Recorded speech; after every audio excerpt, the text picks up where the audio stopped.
Fresh and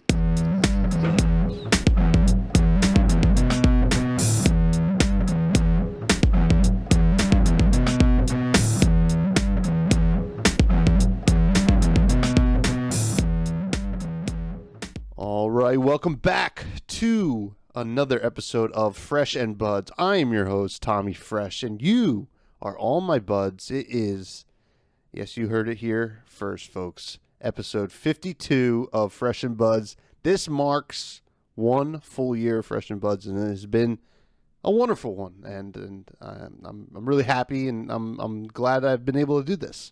And today, I'm joined by a little designated hitter today, Mr. Pat Shaw from the Combat Chain podcast. How you doing, Pat?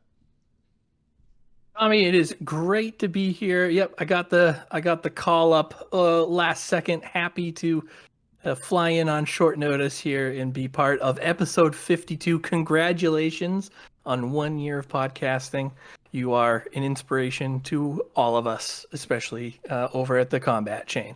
So we aspire to be more like the quintessential bud that you are. Oh, thank you. I appreciate that. We were supposed to have the wonderful waifu visceri pillow guy, aka Gary, a good friend of mine, but unfortunately he couldn't do it this week. But we're gonna get him on in September. Gary, I know you're out there listening. We love you, and excited to have you on. And hopefully everything is okay. And I hope your pillow is clean and ready for whatever kind of shenanigans you do with it. But before we get into the episode, this wonderful anniversary episode, I do want to thank the Patreon, which is in the show notes. It's in the link tree down below or to the side, wherever that is these days. This is helps me keep the lights on, the mics hot. And I appreciate it, and if you want to go check it out, have a couple different tiers. Going to rework some things in year 2, Fresh and Buds, actually, which I'm very excited about, and we'll get to more of that later, though, I am sure. And we have one other thing. I mentioned it last week on the podcast. I'm going to mention it again this week. I want to talk about the Realm Games 10K in October that I will be attending, and I am so excited to do. It will be in Columbus, Ohio, and I have a Speakeasy ticket to give away. The Speakeasy is a 21-plus party that will be held after the main event on the Saturday. I believe that's October 22nd in this upcoming October. And, you're going to be able to hang out with a bunch of great creators. Are going to be there. I know Flake's going to be there. The folks over at Flesh and Pod will be there. It's going to be, a hell of a good time. And actually, as of in between last episode and this episode, Mara, who was here last week from Blackwing Studio, will be there as well, which will be super exciting.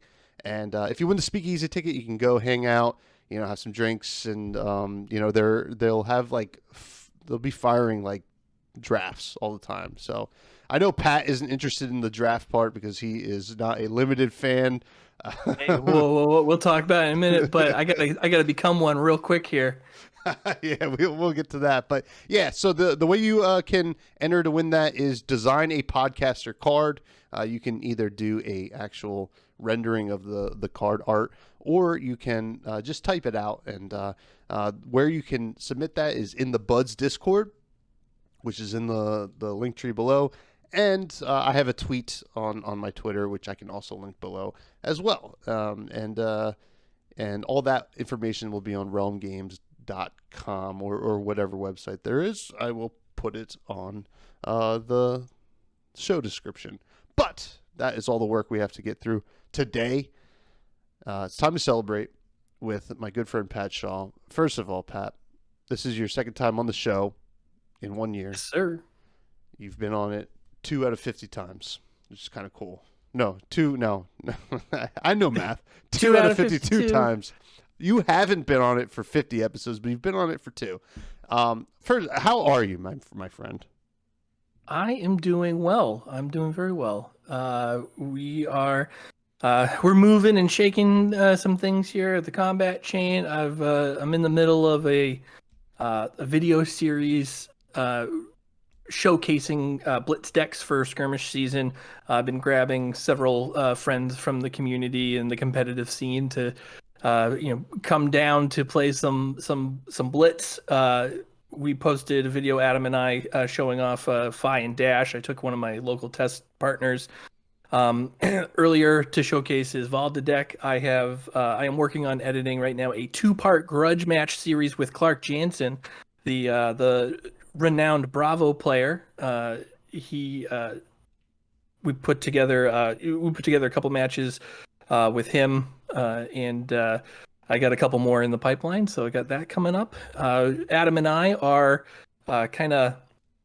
we've been we're both competitive players, so we've been kind of busy on with the pod. We are focusing on recommitting to like a fixed schedule of the podcast, and that'll start being executed next week.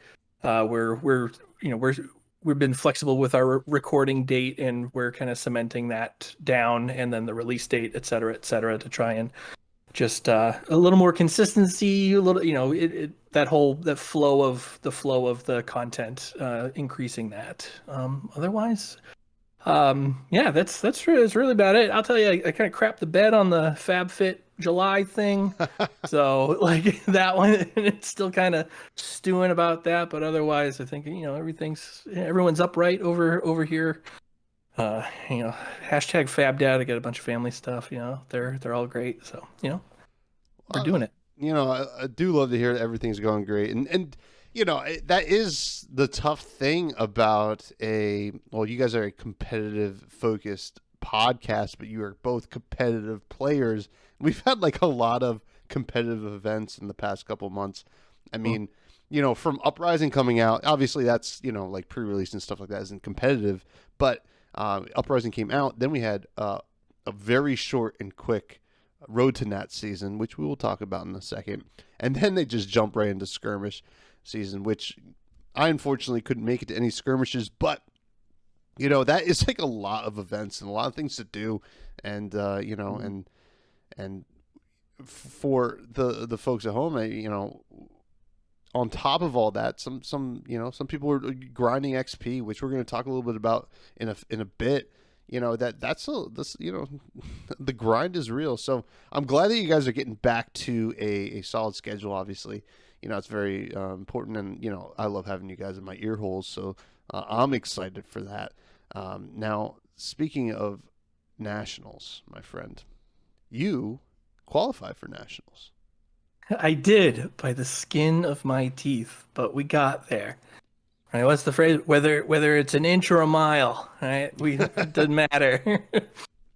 But yeah, no, I qualified on XP, right? 90 day XP. We talk about the grind and doing XP. July for me was particularly busy because Road to Nationals local to me did not work with my personal schedule. It wasn't happening. I got too many family things.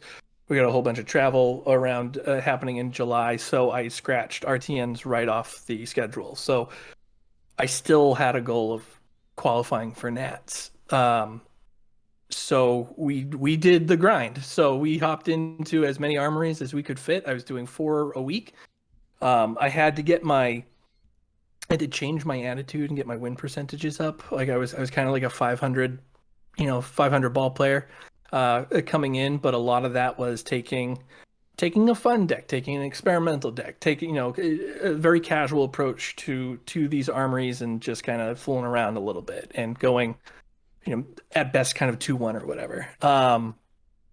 But in order to get to where I needed to go, I had a lot of catching up to do.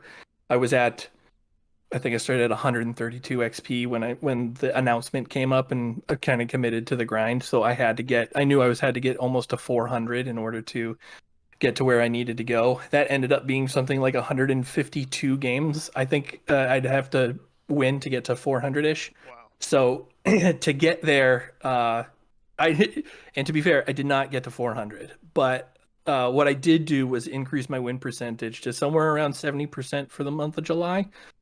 And went from kind of fooling around to picking the solid meta decks. I tier, and then selectively doing the right kind of armories, right? We talk about a lot of how armories are casual environments meant for social things, but there's a lot of online ones that are kind of catered to, the grind. You have, there's like one on Monday night that's online that's 6 rounds and a cut to a top 8, right? So if you do well in that, you have 9 rounds potential, 27 XP on the line essentially if you go there. So things like that are very important to get to, and to pick the right deck against other people who are similarly minded, and try to at least get.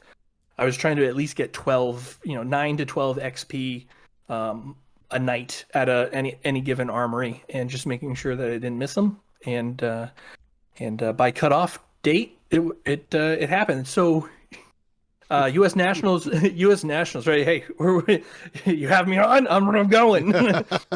Off the rails. Patty No Rails is here. U.S. Nationals cutoff was 500 players, right? At the end of RTN season, 500 players had qualified through RTNs, so they bumped the cap up to 600 players, and I was one of between 501 and 600 for XP. So if they didn't bump the cap up, I wouldn't be here. I wouldn't be doing it. Which is really awesome. And, I think, honestly, I could never do that, right? I am not a grinder, and I do not have the, I don't know, I'm committed to playing and committed to being good, but I am not committed to being competitive all the time. I think me personally, and this is nothing against anyone who's not like this, me personally, I can't be like that, or else I get burnt out pretty easily. I know that there are people out there that just like the grind is exhilarating and it's fun. It's a chase. It's like a hunt. And I do appreciate that. And, I've seen people in the community, kind of like, not like poo on XP, but they kind of like, XP is like a thing of the past. We're going to get rid of it eventually when Elo is doing whatever its thing is. But it's really tough to do what you did. I mean, it's like a lot. It's a lot of wins, even though you didn't get the up to 400 that you initially thought you needed. It is so many. Like it's hard to like go to an armory and like just win, right? Because like if you played an armory and did not do well, right, all of a sudden you are like, I just wasted my night trying to get these XP, and now I gotta get back at it tomorrow and try to get it back. So now I do applaud you, as someone who just randomly spiked a tournament with Levia. I was rolling scab skins a lot, and sometimes that's just how I need to win. But I don't think I could have done what you did. So I applaud you, and I'm excited for you, because we're both going to be at Nats, which is going to be super exciting. But the problem is here, Pat, and we've talked about this, you are not a fan of limited, and this is going to be a split format tournament. How are you going to handle this?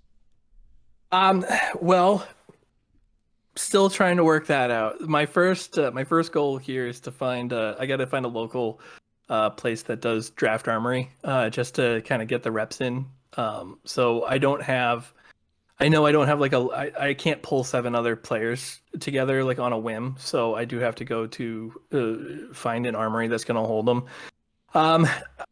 Outside of that, I've been trying to, just keep an eye on it. There's some draft sims and stuff, and I've been watching some players talk about limited there. And I like to think that, we had talked a little bit about this and when you came on to the combat chain. I like to think I have a sort of a handle on Flesh and Blood specific limited, and especially Uprising draft having, the classic constructed format is you have what you build for Fi and Dromai and Icelander, and whether or not they're viable or not in classic constructed, you can usually scale their core game plans down to the kind of a very similar build once you get into Blitz and then Limited. So I'm kind of hoping that it translates as well as I hope it does. So when I do see the cards, I know that I'll see something important, right? I'll like a Blaze Headlong early, right? I imagine that's a good card. It's a good card to me, even in constructed. So like if I see something like that, I know that I can kind of commit to red draconic cards, and then it just becomes intuitive there, right? If I'm seeing red draconic go again, I'm leaning on 5, which means I gotta prioritize those go agains, and I have to make sure that I have 8 blues on the back end, right? If I get a really good blue ice card, and I'm looking at and seeing Icelander, then I know that I know what I need predominantly: blue non-attack actions, a cheap, right, ice fuse, making sure I've got my ratios there, and as the packs are coming along, I still need, right, 10 to 15 ice, 10 to 15 blue, making sure I've got the ratios correct and making sure I'm picking the cards that match how ideally what I want my deck to be built on, right?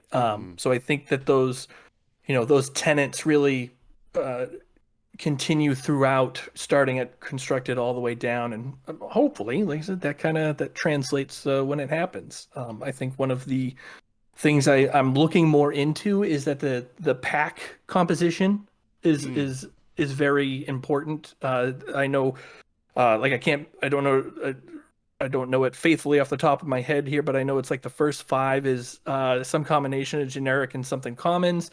And then it gets into, I think it starts restricting 2 of different talents.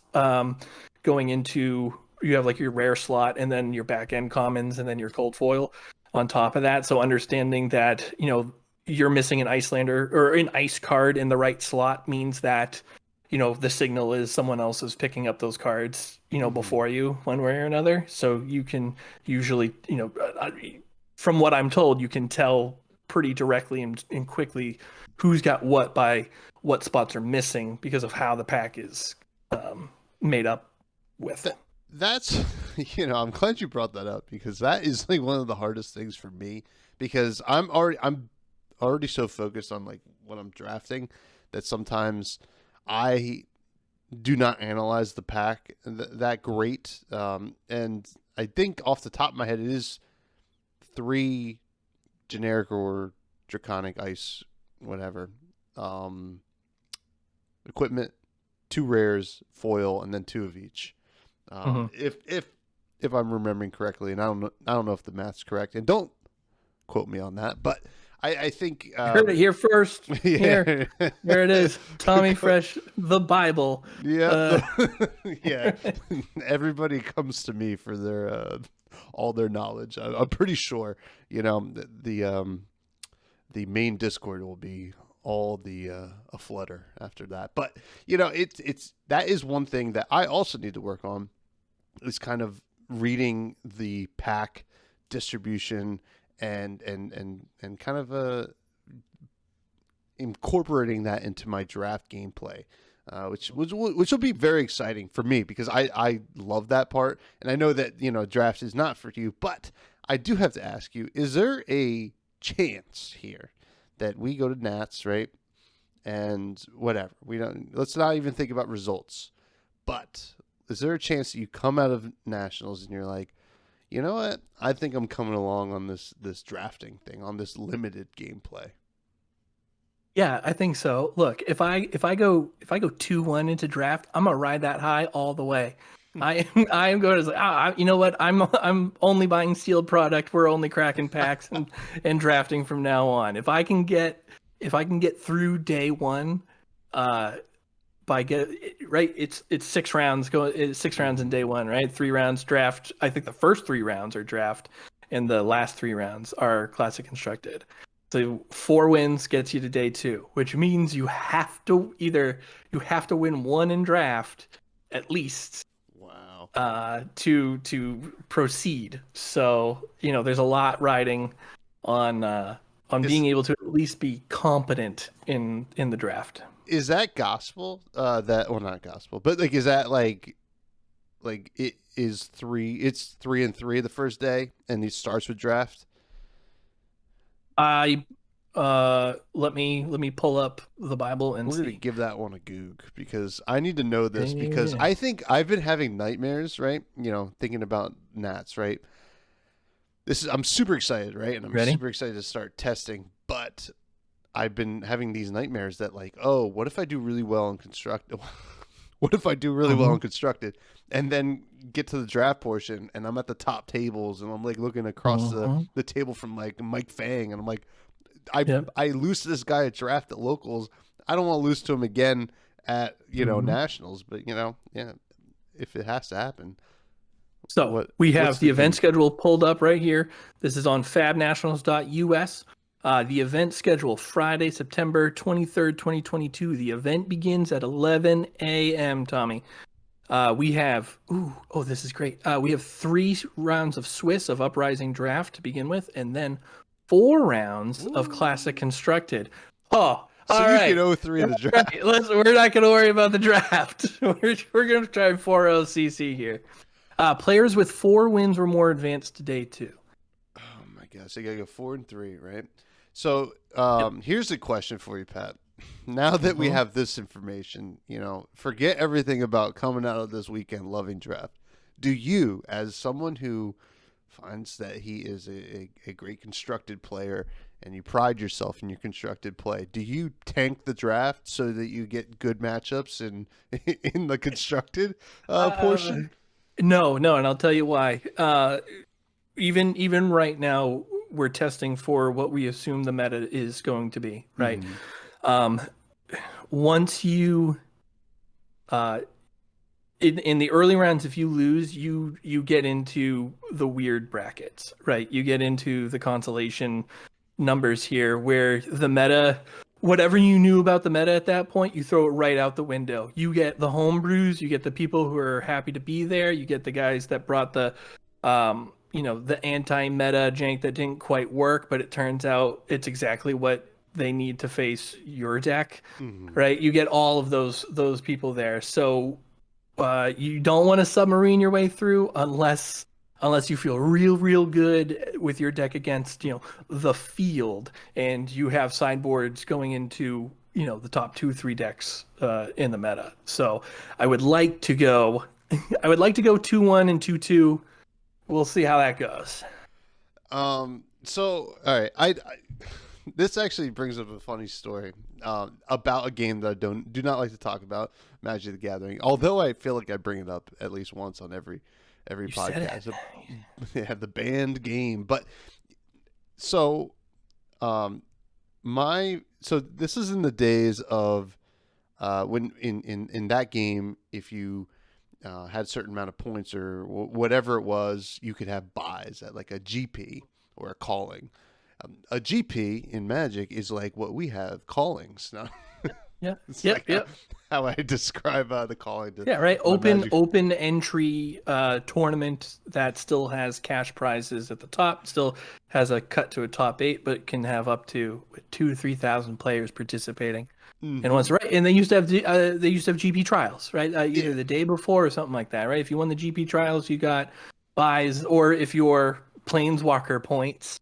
Or rating at some point, there was rating, and so we were at this tournament. I forget what form. I think it was Modern, right? And my cousin, one of my best friends, he comes to that tournament with a mill deck. A mill deck, for all the Flesh and Blood fans out there, likes to get the cards out of the opponent's deck. It'd be kind of cool to see that in Flesh and Blood at some point. Though I guess that's fatigue, but like at a faster rate. So, he shows up, and there's this card in Magic called Archive Trap. If your opponent searches their deck, you can play Archive Trap for free. And if you play Archive Trap, it mills 13 cards. So my cousin had the God Hand. Zendikar? Yeah, from Zendikar. The originals. That's when I first started playing, or M10 or whatever. Yeah, Traps. Yeah. My cousin, he plays against someone who brought homebrew. It was during everybody, all the good players had their buys, so they hadn't even gotten to the tournament yet. They were still sleeping, and He matches up against this guy. He draws his opening hand. He has 4 archive traps in hand, right? And that is basically a win. And the guy never plays a fetch land, and a fetch land would shuffle your deck or whatever. Right, and at the end of the game, my cousin lost, and he's like, why didn't you ever play any fetch lands? I was like, oh, I can't afford them. Just man. like, it's like, oh my god, everybody else in this stupid room is playing a card that would have gave him the win. So that's a kind of a reminds me of what you're talking about here. You don't want to play against the homebrews sometimes, because the homebrews might have what's going to really give it to you. Absolutely. And we kind of make fun of things like Azalea as competitively viable here, but Azalea has a lot of good matchups into some decks. It can be really, really disruptive, and it can really ruin your day.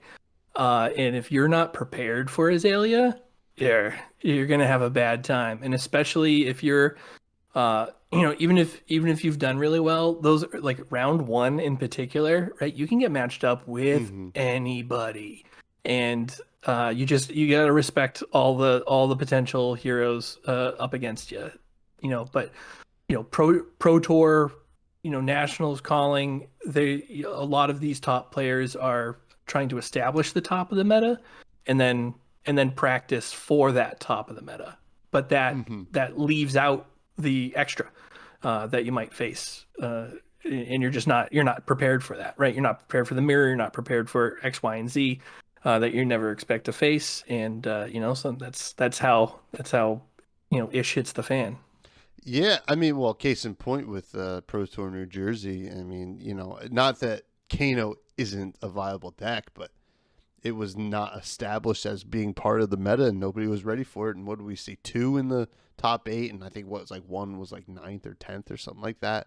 So right, one in the top 8, and Vor piloting it in the top 8, and then obviously the AP guys taking Sasha, right? Sasha top 8 as well. Yep. Yeah. And it's stuff like that. And I mean, also from that weekend, I personally in the calling played. I did very poorly in the calling, though.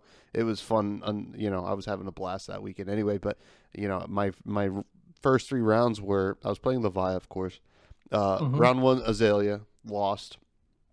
Sleep Dart's very good against Levi. I don't know if you know that, but the Levi mirror. One person rolled their scab skins better. It's fine. That's how it happens. And then Katsu, which at the time was pretty, like not really meta. Right. That's one of those ones. Like Katsu's great, sucked against Starva, right? And so basically didn't have a spot. But if you're Katsu and you lose round 1, now you're facing the decks that you're viable against. Right, you can find your way back up pretty close. That's how some of that happens. Pablo Pintor lost his first 2 rounds in the Pro Tour, and then 1 out. Right, so he was able to get under and climb all the way back up. Yeah, and those guys aren't that submarine bracket ain't ready for good chain. Just so it wasn't happening. I feel you though. I had a round 1 against Azalea as well. I was on Briar for the calling. But like 2 days prior, just before I had driven down, I actually played Az from Go Again Gaming. We put it on. It's on his channel. He live streamed it. Nice. But like just for kind of for giggles, he knew that I was looking to grind some matches for playtesting purposes, and he's like, if you want Azalea, and you know what, I do, because Briar is one of the Azalea can mess up Briar. So we played a couple games into it, and then when my round 1 opponent came in, I was like, thank God. Right? Like I was like, I'm familiar now with this matchup. I understand what I need to do. It was still close, but I was able to pull it out. I do feel bad for that Azalea player that you played, because they played the one guy who was putting in reps. Yeah, this is I've been ready for this. This is my Super Bowl. Got Azalea in front of me. This is great. Let's do this. But yeah, no, I mean, so I guess the lesson is you're not going to tank the draft at Nationals, But I do want to talk a little bit about XP, right? Because you qualified on XP, Yep. and obviously, we stated obviously that's pretty awesome. What do you think the future is of XP? Because I think it was established because it's a newer game, and we need Mhm. to have a way for people to qualify for things. And ELO or whatever it stands for, Electric Light Orchestra, is not at the point that we can really start using it Mhm. to qualify people. So where do you see XP right now, and where do you see it going? In the future with the looming ELO Sure. kind of out there in the distance. I do think that ELO will be the standard for high level events moving forward. And I think specifically Pro Tour and World Championships will be exclusively ELO based, or you get your specific invite on there. I think XP is on its way out for access to high level events. They might be used for some like Nationals. I think is an okay use for XP, but I think I know a lot of players had problem with XP being used as a way to qualify for high level tournaments. But I think that they fixed that with expanding the use of ELO. So now your Road to Nationals and above are rated events. So the problem was that you couldn't get ELO until you got to one of these high level events. And you couldn't get there unless you did a few different, you followed a few different pathways. But one of them was XP. XP was literally the only way for some people to that played frequently to get qualified for these events internationally specifically, right? Because COVID restrictions and such, were such where the grinders, the guys that were the people that were playing, a lot, especially in the Asian Pacific, area, were really dedicated to the game, but didn't have opportunities for pro quests and et cetera coming down there. So I think now that they've opened it up, I don't see there being much of a problem with getting access to these higher level events. I think XP should be used for, right, it rewards people for playing armories and being consistent in the game, and that should be rewarded through other means. They have the 1,000 XP club, like the first people who got 1,000 XP for their countries got a fun card. I can definitely see them doing something with that, but I don't think we're long for 90-day XP access to these big events anymore. This is probably 2022. I would say is probably the last time you'll see something like that. Like I don't think you'll get into a pro tour with your 90-day or anything like that anytime soon. Yeah, I'm tending to agree with you. I think XP, is great for exactly what you said, and I don't know if I don't know if how do I want to phrase this? I don't know if it's the end of XP for those large events. I could see possibly us getting maybe a little more juice out of it in 2023, but Mm-hmm. it's all depending on where ELO kind of stands, right? Yeah, exactly. Yeah. Because it still seems like when you look at these pros on Twitter and whatnot, and who watch their ELO pretty closely. I look at Mm-hmm. my ELO, I'm like, that's a bunch of numbers, and it looks at the same bunch of numbers as it was before, but I'm Right, right. also, not looking at it that much. I wonder if it's going to kind of get to that point. We might need a little bit more, like more higher frequency of rated events. But Yeah. what would you say the timeline is on ELO? Well, I think so. I think ELO is going to be used to establish the professional player base, right? Whatever the Pro Tour circuit ends up looking like, right? I think it'll be based on ELO. I think they have a number for that. That I think they have a goal. I don't know what that is, but they're going to say that the top top 500, top 1,000 people on Elo, on the Elo board are going to have access to these events or have an automatic PTI to the next Pro Tour, something like that gets them in the door. Whether that's 100, 200, 500,000, they'll establish that. But once that Elo player base is established, I think that's where you'll see you'll start seeing. I think what you'll start seeing is players with high enough Elo won't be focusing on the rated events that are lower, right? They'll focus on callings, they'll focus on Pro Tour, almost exclusively.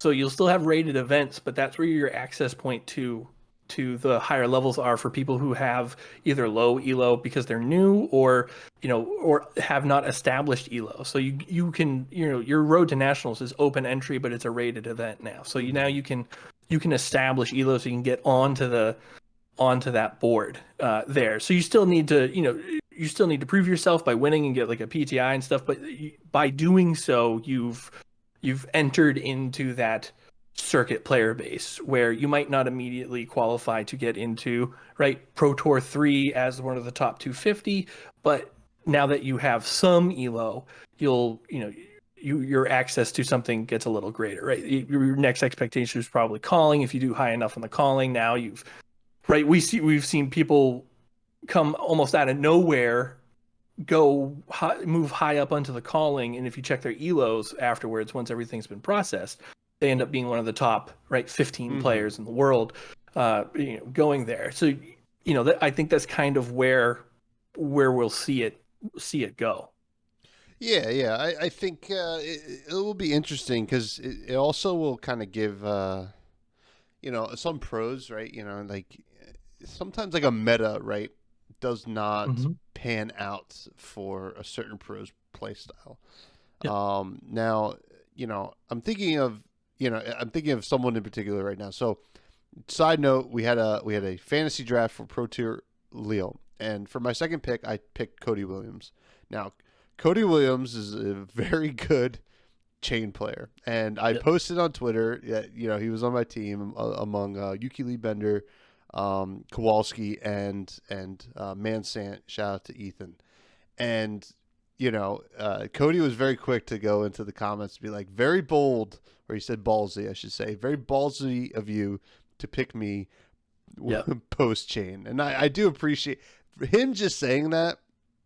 Makes me totally confident in my choice, by the way. But, I understand where he's coming from. So, like, I do not think him specifically is going to have a tough time in this, like, post-chain meta.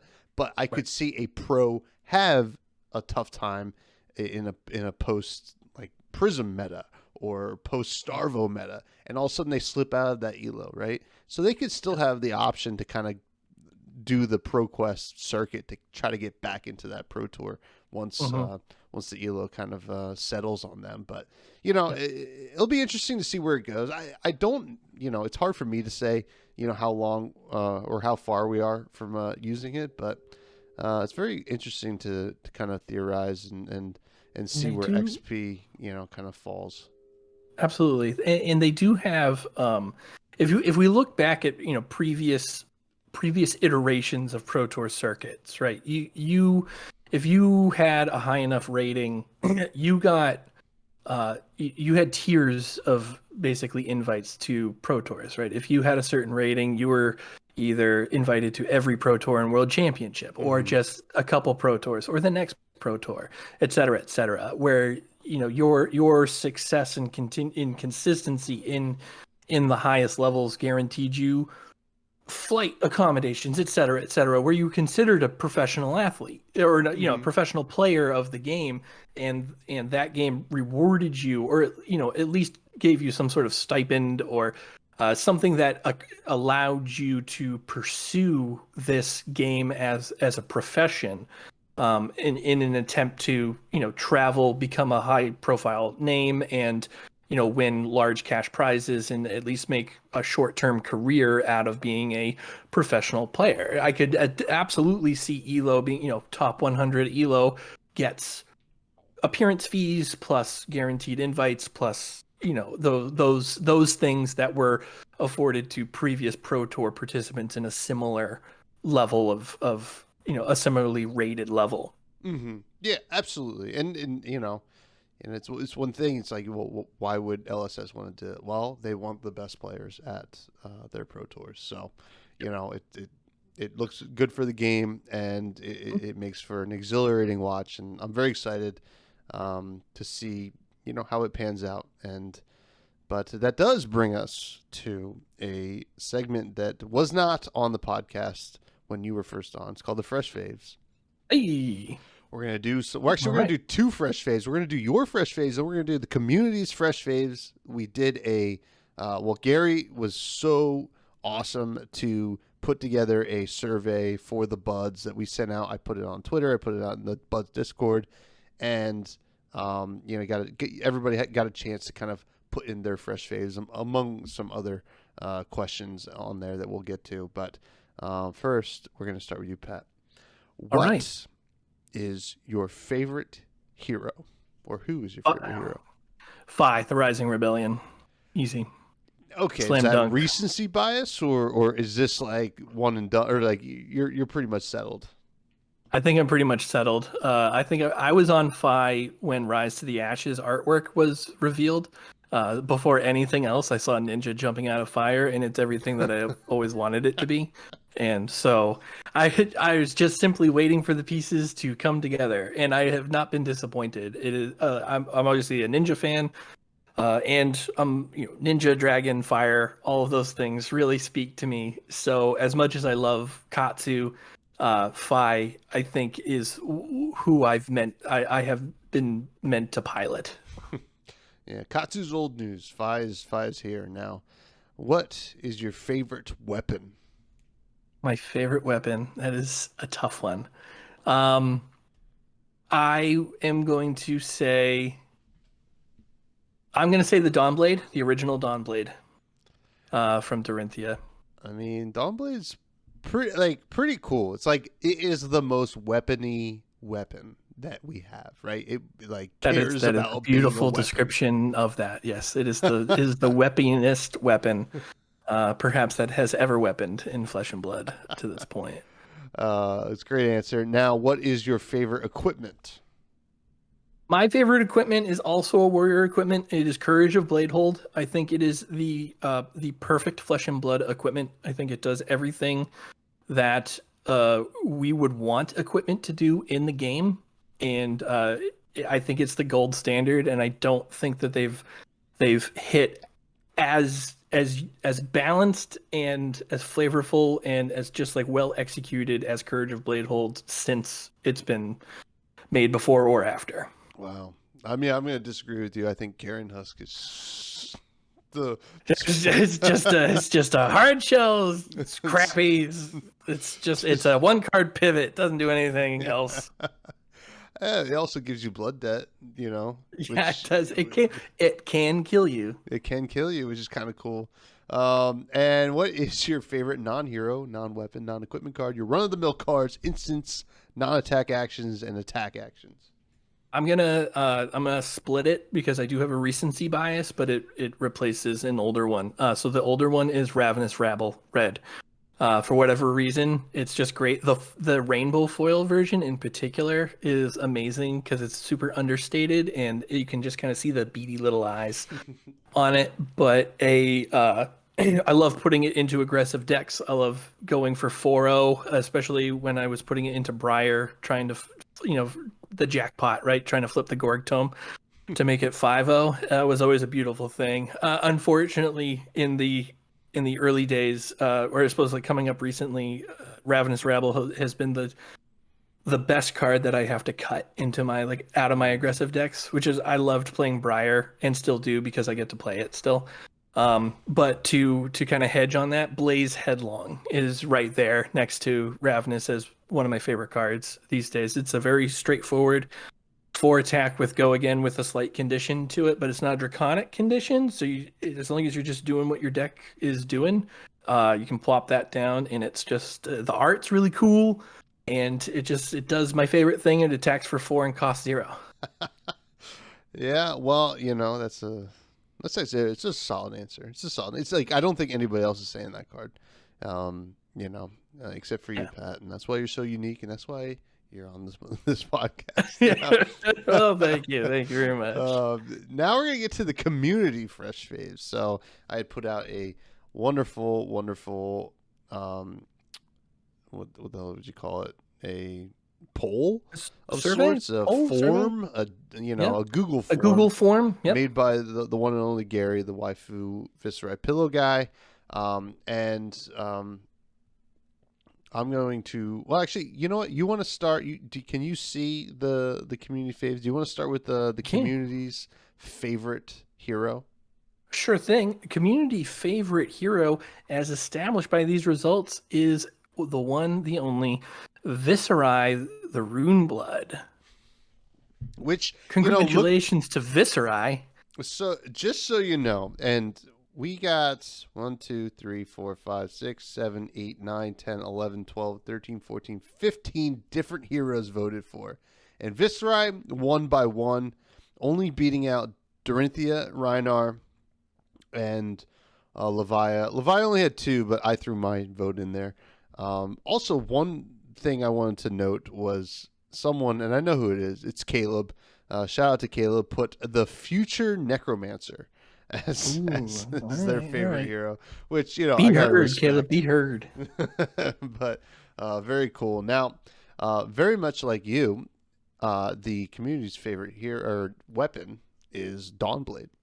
People like that. Great answer, community. They did. I believe one of my votes, in fact, probably pushed this over the edge. So happy to see it there. I think Dawnblade one-handedly. The only other thing that was close was Romping Club, which is some OG weapons, which are some solid weapons. Yeah. What was the community, or actually, Well, you tell us what the community's favorite. The community's favorite equipment is. We pour one out for this homie here. Bloodsheath Skeleton is the community favorite equipment. Yeah, I know that. I know we got some diehard Viscerai fans out there. And, I would still be on this right now if Bloodsheath was around. Bloodsheath was a solid equipment, blocked for 2. It almost kind of like reminds me of Courage of Bladehole in a way, if that makes sense. Yes. Yep. It does. I can totally see that. But what broke it? Instant speed, right? Instant speed and do stuff. So not quite on the note of Courage, which it was an action. So you couldn't break it and do weird things with it. So Courage stays. Bloodsheath Skeleton, broken as all hell. Yeah. Ruins the game, from what I'm told. Well, only according to one Tariq Patel, who kind of really hated that card for some reason. But we have the community favorite. It's a tie for the kind of the run-of-the-mill card here, the non-attack actions, attack actions, and instants. And we have a tie for Blood Rush Bellows, which I love to see. I mean, name a more explosive card. I can't even. It was think of Sonata, but I guess that's done. I went with Skeleton. Well, Sonata needed some other stuff to be explosive. Blood Rush Bellows just needs a 6 in hand, and yeah, that's true. It's in terms of like one card win cons. I think Blood Rush is right there. I don't think there's many other things that really compare to it. And the tie is a card that has a combo with it, which is Beast Within, which is obviously the wonderful yellow pitch 3 for a 6 that when it is put anywhere or put into the graveyard from anywhere other than the combat chain, you get to banish some stuff. I've died to the. I was going to ask, have you died to it? I've died to it. I died to it once as Reinar in Blitz against the lovely Melody Likes. From the Pitch Perfect podcast, one of our earlier encounters was Reinar Viss, and it was close. And then I beast within myself.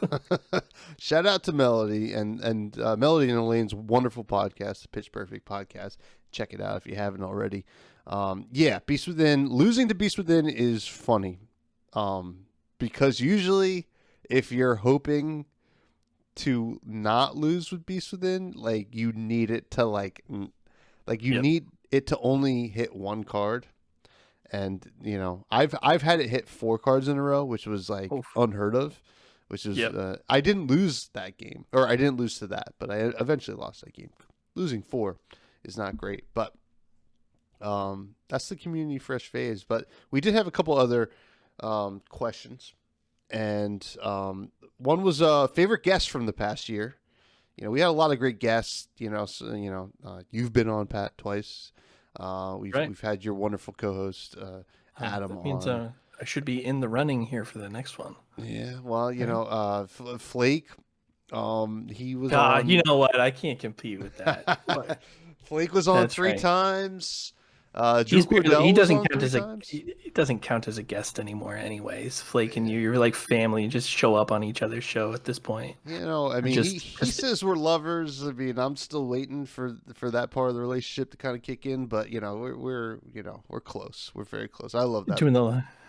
Doing the long distance thing now. You just gotta. There's a lot of webcam and breathing towards each other. It's me and him with one Niagara Falls in between us. I don't know, but the favorite guest and I don't know if it's cheating or not because there were a couple of answers on here that obviously did not listen to the podcast, but Mr. Sin on stream did win favorite guest.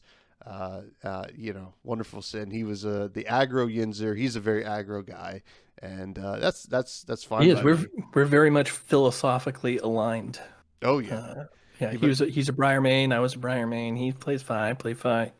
You guys is like the opposite ends, like the Massachusetts aggro guy versus the Pittsburgh aggro guy. Now, what was the favorite episode, Pat? The favorite episode was the Live, Laugh, Levia episode with Ethan Van Sant and yourself. Yeah, That makes perfect episode. sense. It makes perfect sense. That was everything that title makes it out to be. Just a love fest for the B tier heroine of Flesh and Blood.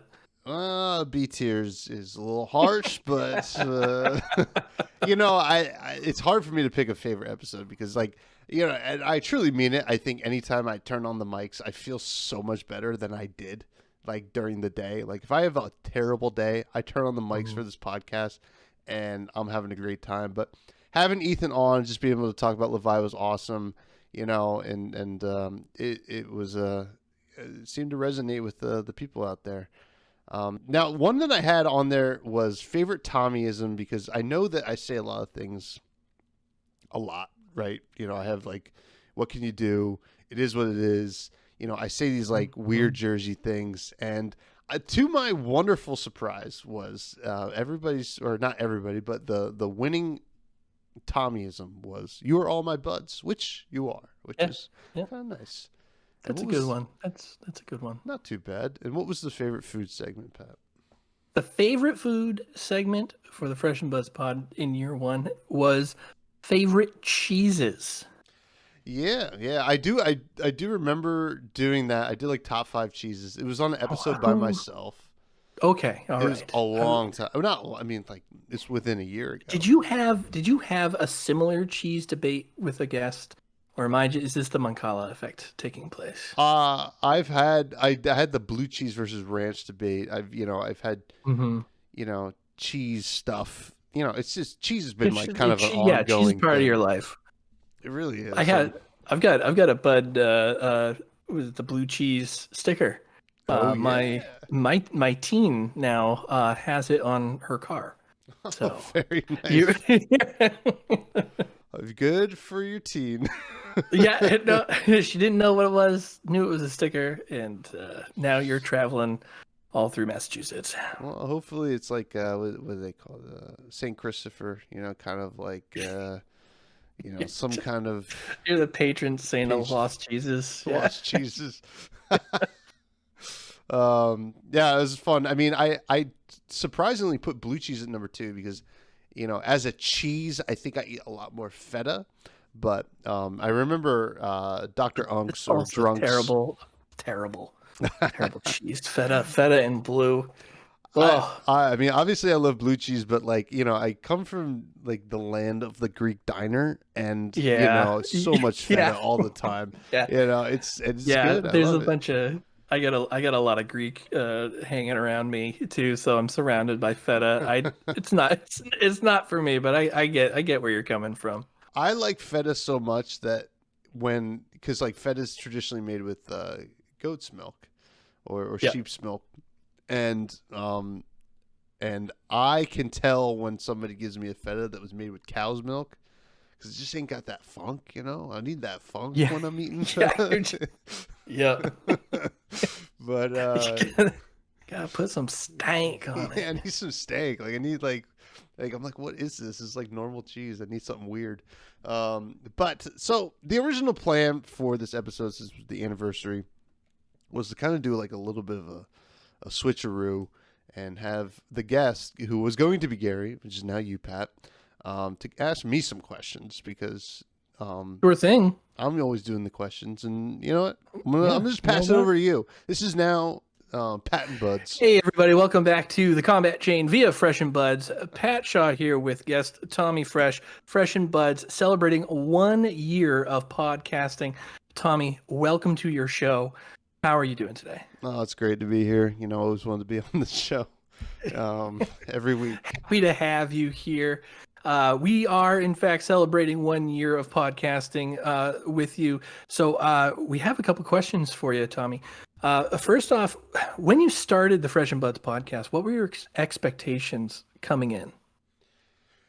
Expectations were nothing, if that makes sense. Like I knew I wanted to do this podcast, right? I wanted to kind of talk about this game and whatever that meant. I did not expect to kind of like, because I had been a Magic player for a very long time, and I'd seen how Magic content creators kind of treat each other, which was like never great, if that makes sense. They were very competitive, and unfortunately I expected that kind of same thing. And when I started the podcast, I was like wondering if I would ever be a part of the community, like kind of this outsider, because like when I started the podcast, I was learning the game as I was doing the podcast, right?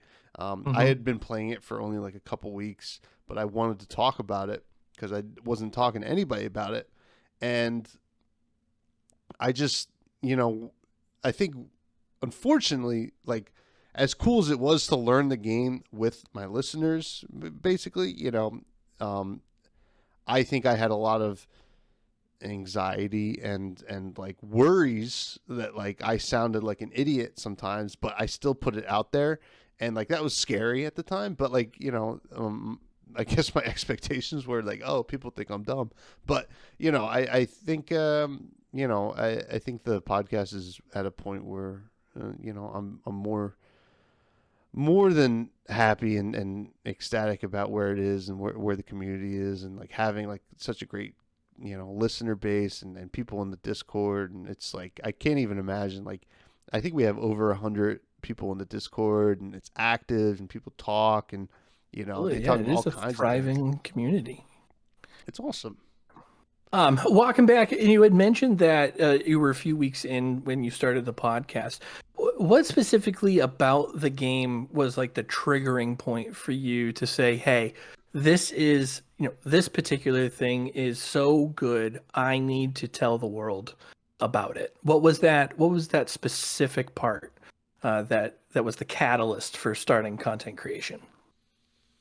So when I first started playing, I looked at podcasts, right? That's my favorite kind of content. And I will say the only podcast that really came up for me when I first started playing the game was the wonderful Attack Action podcast, and I would listen to them, and and to me they were kind of on this more like more competitive. They're not quite as on the competitive track as something like Arsenal Pass or Push the Point, but they were pretty competitive, and I wanted to talk about competitive things, but I also wanted to keep the options open. I wanted to just be myself and kind of just be a part of the game. And I felt like I could bring myself to the game and kind of figure it out, I guess. But like a motivational, like, tipping point, I think after I started getting guests a little bit more frequently, and I kind of got a rhythm of what I wanted the podcast to be. I think it was a little bit after Tales of Arya when started to hit stride and started to get interaction and people being like, "Oh, I listened to your podcast," which was like cool, like because when you start a podcast, you'd never expect people to listen, right? And it was cool, and even when people were critical of me, and there were plenty. Who are they? I want to know their names. Oh, I don't know. They're, I always like to say it's like, I always like to pitch the podcast as, something for like competitively casual, always fresh, and the most boring podcast one guy on Reddit has ever listened to. Oh man. And but it was kind of cool. So actually someone at some point, and I think that was the biggest tipping point, to be honest, was someone on Reddit. I had posted the podcast. Someone on Reddit said, "This is the worst thing, whatever. So boring." Yeah, they say that's when you made it. When you start getting the negative comments. Yeah, but like the cool thing was like somebody like jumped in, was like, "I'd like to see you try," to the guy, and I was like, "Oh, that's." It's like someone actually jumped in. They could have just let that comment just like hang and like, make me feel like I'm the worst. But so like that's when I knew, like, okay, it's maybe not for everyone. I'm not everybody's cup of tea. I know that. So it was kind of cool. So you do the podcast, but you also have what you call the Freshies over on Patreon. Now, talk a little about what the Freshies are and how they've been received, and your plans for them in the future, and perhaps even what you have in store for your Patreon. Yeah, Patreon is we've even talked about this off air. Like, Patreon is a tough thing to kind of maintain, and it's something that I would love to maintain better. The Freshies is one thing I like to do because it's like very silly. It's very me. You get to kind of experience like the absurdity that is my mind sometimes. Kind of I just kind of talk, and I got jazz playing in the background, and it's usually nonsense. Which is kind of funny, actually. My last Freshie was after I had a really terrible draft RTN. And I said, "Oh, I have a constructed RTN next week. I'm just going to qualify with that." And I was being totally not serious. And then I did it. So maybe I should just start calling myself out on my own Freshies. But I'm hoping to do it a little more often on there, like once a week. And I want to restructure the Patreon in general to kind of reflect the content I'm making in year 2 of Fresh and Blood. So we'll see. That is coming down the pipe soon. Excellent. Now, you have been one of the main champions of the Shadowborn Abomination, Levi. You have, in fact, we kind of ran right by this for my sake earlier in the podcast, but you have in fact qualified for Road to Nationals, or you qualified for Nationals as well. You did it the old-fashioned way with your main hero getting second in your RTN. How do you feel about where you're at with Levia, where she is at currently, and kind of your journey over the year of podcasting, being the Shadow Brute champion? Yeah, I mean, so Levi is interesting for me because Levi was one of the first heroes that clicked with me. And both Chain and Levi really did with those blitz decks, right? I was like, these are really cool. I really enjoy what they're doing.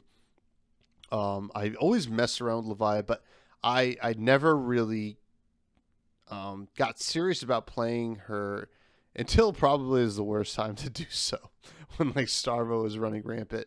and like, or even just a little bit before then, and it feels good to kind of put up results with Leviat. Very swingy hero, as brutes are, and I do think she's got some juice. And actually, your co-host Adam, on the stack on 983 Media, Yes. Yep.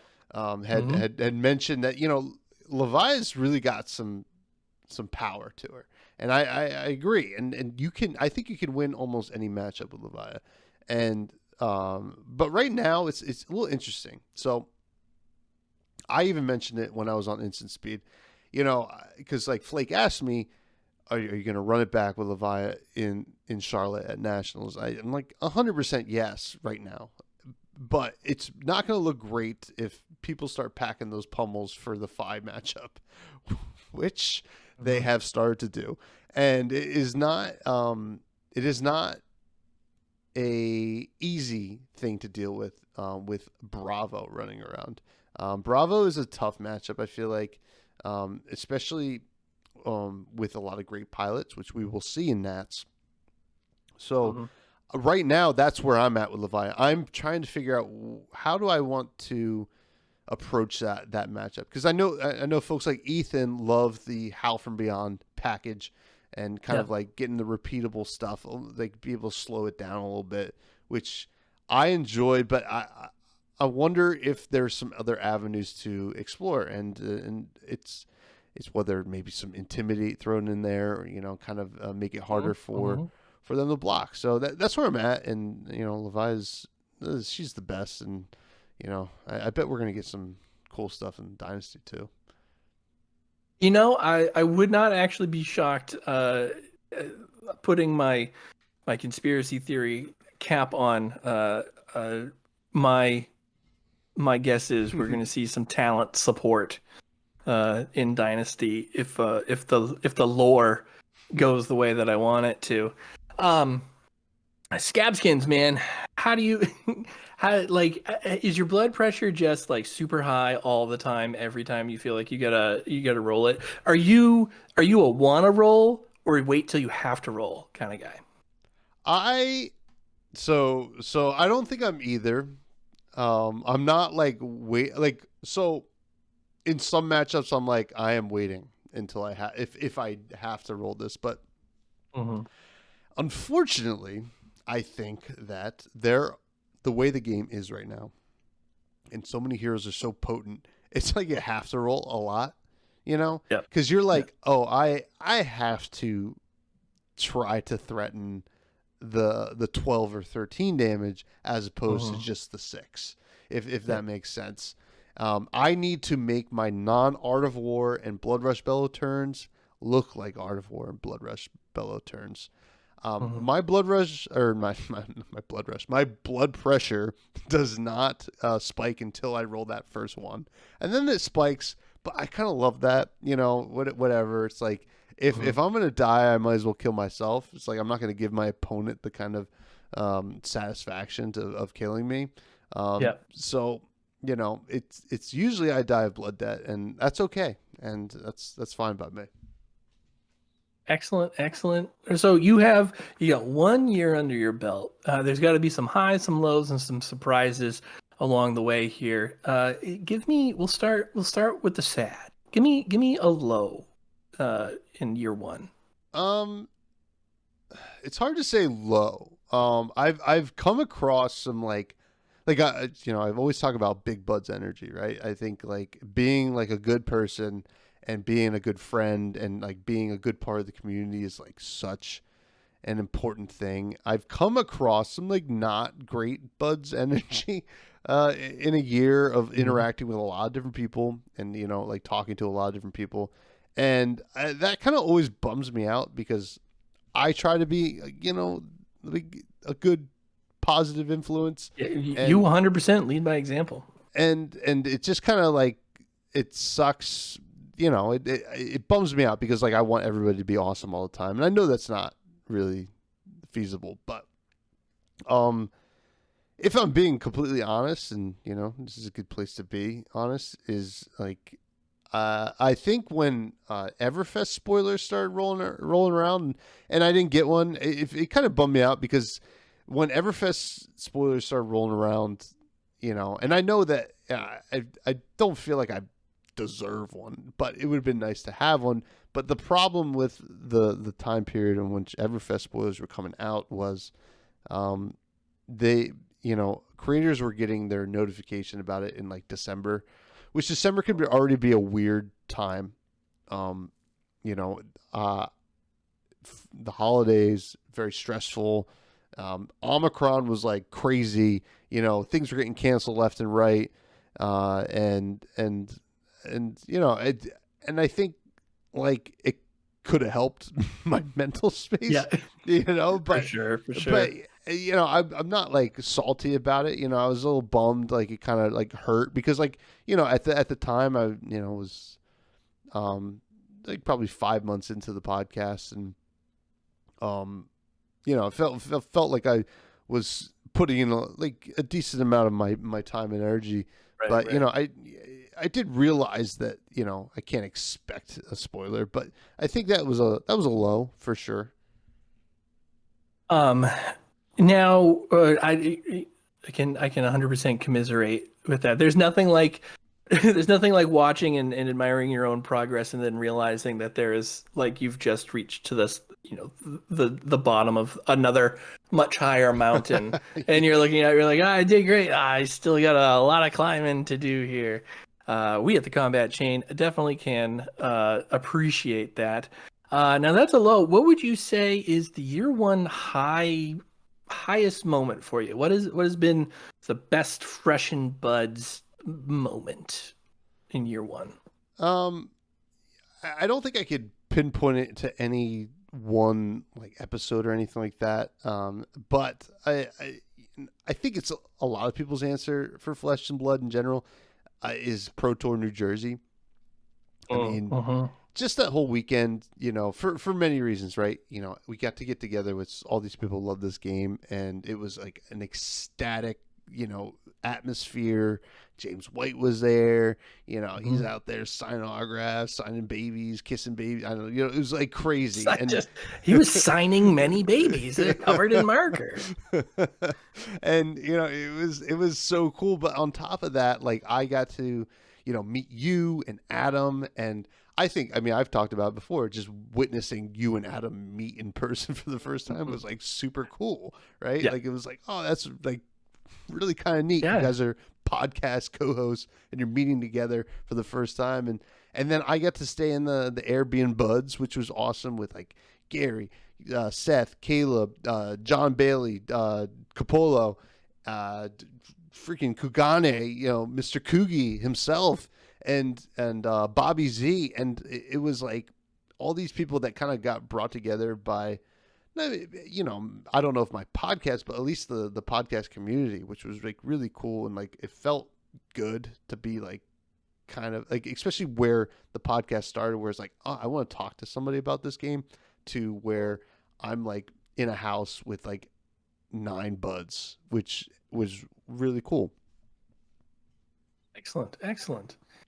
And they are those guys in particular are really awesome. The Buds Discord and Buds community is a great place. Happy to be considered a Bud. Oh, yeah. I'll tell you that. You're one of the best. What how about something that may have been a big surprise for you in year one? What has been a shocking moment for Tommy Fresh in the Fresh and Buds pod? Shocking moment is a tough question. I was Been a guest information revelation that you weren't ready for, anything along those lines? I think surprise was like something cool, right? Hayden Dale's a really, really great guy, right? Obviously kind of legendary podcaster in the community. And he kind of came up to me at New Jersey and was like, oh, and Jim, from Eye of the Storm, great guy, play with him all the time. He was like talking about you, which was like so cool, right? And he was like, oh, I just wanted to, like, Hayden was just like so nice. He just wanted to talk and like, Yep. introduce himself, which was like kind of like a surprise because it's hard to say because you don't know how, these, I don't want to call them old heads because the game's only been around since 2019, but like Mhm. these established Sure, large sure. members of the community, you don't know how they're going to react to, you know, um, some podcasts like Fresh and Buds coming around and, being better than ourselves. No, I'm kidding. Yeah. No, like you don't know how they're going to react to, someone. It's like the fact that he even just came up and was like, "Hey, what's up?" I think it was a really great surprise, and then we got him on the podcast, and he was just like a wonderful guest. Like, because like sometimes you get larger members of the community on the podcast, they're not always as nice and warm and like super receptive to just talking. Yeah, no, I think that was a big big surprise. Not surprise. Excellent. I don't want to feel like you could tell he's a good dude, but like, it was a welcome surprise. Absolutely. And I totally feel that New Jersey was great, and there is for me there was a lot of starstruck moments. Like people, I tried to say hello to Zach Bunn. Like I said hello to him, but like getting to that point was very there was a lot going inside inside the head before I was able to actually like approach him and say hello.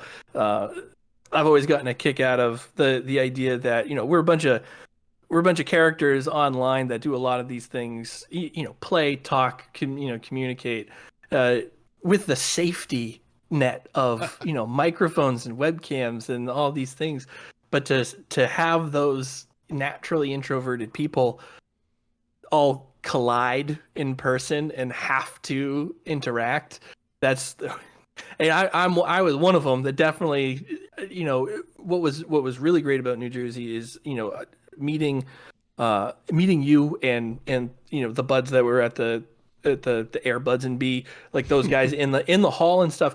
I didn't have that anxiety. I have insane anxiety. I go into the right place. Like James White was next to me buying coffee in Starbucks. That's like I completely lose my composure, right? But I love Ravenous Rabble.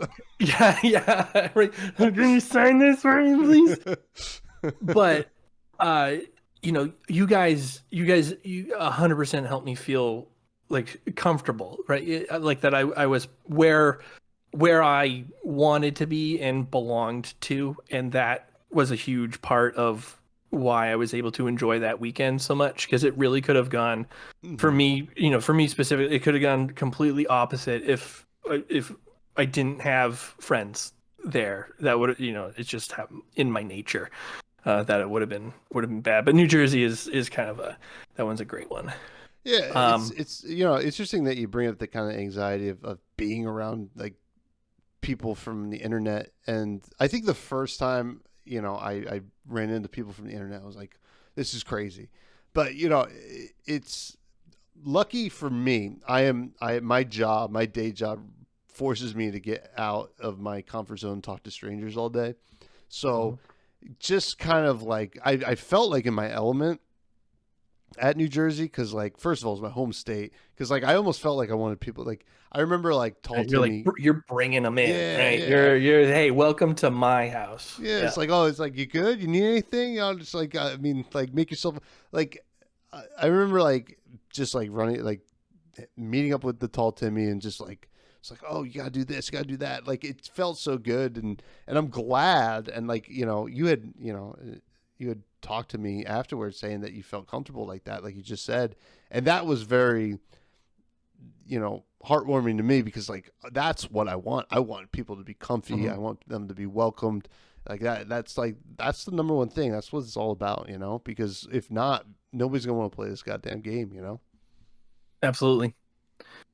Yeah, we touched on a lot of these here, but looking back, do you have any like highlights that you like to reminisce about? Any particular moments in your potting here that you'd like to talk about, that you remember in a positive light? Yeah, especially in regards to the podcast. There's always a couple episodes that always stick out. and like it's like whenever I'm with someone that like that and I'm really vibing with. I know that we really vibe, right? Your first episode was like super long, right? But like it didn't feel like it.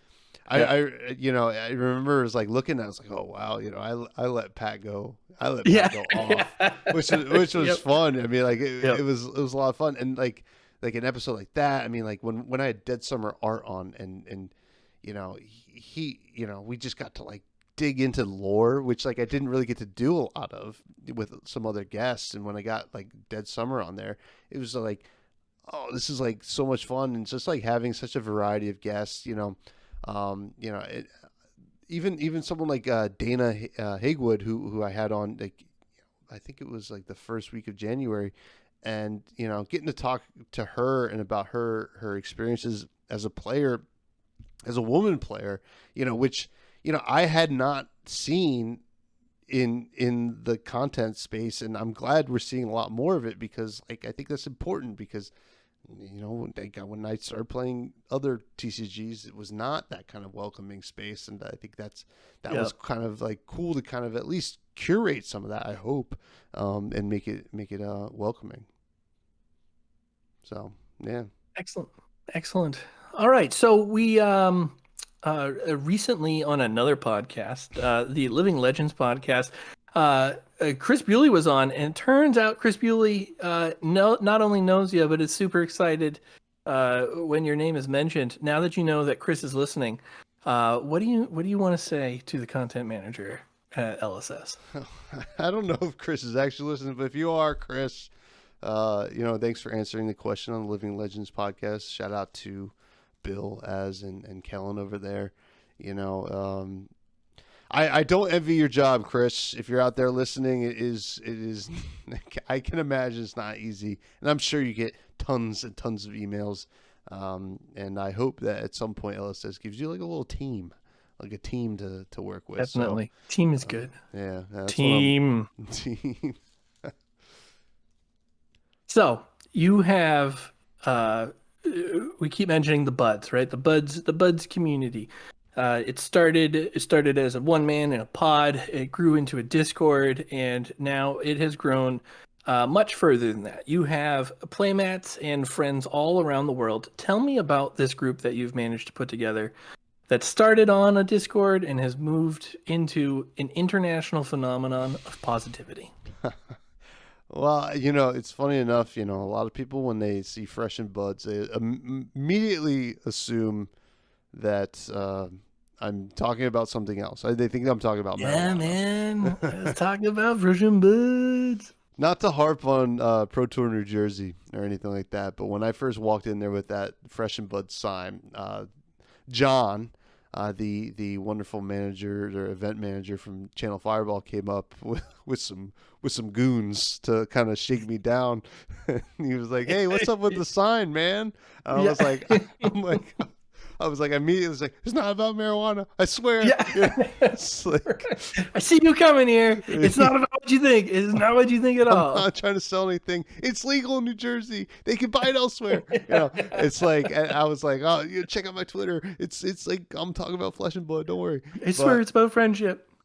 But yeah, it is about friendship, right? And that's kind of like what the goal was. I didn't know, it felt like it kind of just not spiraled out of control. It's still in control, very much in control. But I started the Buds Discord, didn't know what I was doing. I gotta give a shout out to both Seth and Caleb Langle, but Seth especially, who came in and was like, "Hey, I can make this look like a real Discord if you want." I was like, "If you want to, you can," and he did, and it looks legit, and it's organized and everything, and that was awesome. I did play mats, and people were interested in them. I might do more. I don't know. It's like I have these giant tubes that they're definitely not the right size for the playmat, so I'm killing myself on shipping. But it's I don't know. It's kind of cool. It's like people feel kind of like, I think like the Buds and the community is like kind of really rallies around that be good, be friendly, be a bud kind of mentality. And I just enjoy seeing it. I sometimes like my real life, my real life job, my real life, relationships kind of make it hard to be active as much as I want to be. And I try to always talk in the Buds community every day, but like sometimes it's a little tough. Like I gotta drive a lot or whatever. But it's so good to like hop back onto Discord and just see like people talking and having a good time and like I've seen friendships bud out of it, pun intended. So yeah. Excellent. And not for nothing, it is a great play test space.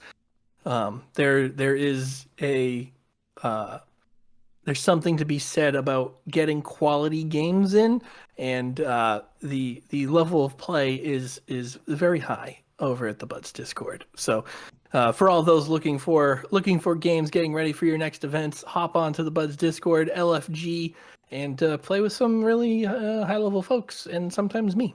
Yeah, I mean, and high level folks, but also folks that like will talk about the game after, because I found, just like in random Discord, sometimes you play a game, it's like, oh, all right, thanks, see you later. Mm-hmm. We'll hang out and be like, well, what if we did, and that's good, I think.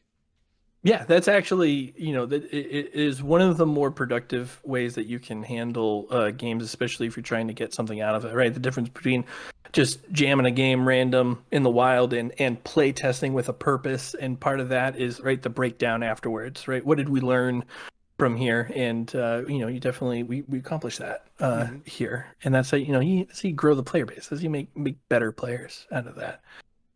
All right, Tommy. Year one is in the can. What's in store for the future of the Fresh and Buds pod?